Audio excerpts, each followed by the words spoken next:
நோய்கள் நாத்தம் இருக்க கட்டை காய்ச்சது எல்லாத்தையும் கொண்டு கண்ட மாதிரி போட்டா நாத்தம் இருக்கவே முடியல. வாடை ரொம்ப வாடையா தண்ணிக்கு ரொம்ப சிரமப்பட வேண்டியதா இருக்கு. தண்ணி நாங்க தாய் எடுக்கோம், அந்த சந்தையிலவே எடுக்கோம்.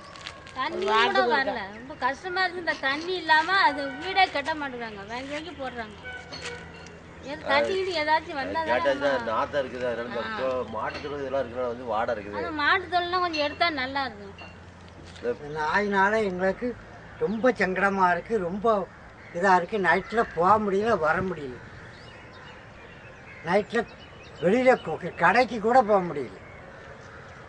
சொல்லுங்க, வேற என்ன சொல்லுங்க. நாய் பிரச்சனை ரொம்ப மோசமாக இருக்குது. இந்த நாயை ரொம்ப நாங்களும் சொல்லியாச்சு, எல்லாத்தையும் சொல்லியாச்சு, ஒன்றும் கவனிக்கிற மாதிரி இல்லை. ரெண்டாவது தண்ணி பிரச்சனை, நல்ல தண்ணி குடி தண்ணி கிடைக்க மாட்டேங்க. இங்கேருந்து அவ்வளோ தூரம் போக வேண்டியிருக்கு, இந்த இடத்தையும் அடைச்சிட்டாங்க. நாங்கள் இந்த தண்ணி நல்ல தண்ணிக்காண்டி பல பேர்கிட்ட சொல்லியிருக்கோம், ஒரு இது பலனும் கிடைக்கல எங்களுக்கு. இந்த தண்ணிக்காண்டி ரொம்ப தூரம் போக வேண்டியிருக்கு, எங்களால் ரொம்ப சங்கடப்பட வேண்டியிருக்கு. இந்த தண்ணி பிரச்சனை எங்களுக்கு பெரிய பிரச்சனை. குடி தண்ணி காட்டுக்குள்ளே உட்காந்துட்டு ரொம்ப சங்கடப்படும்.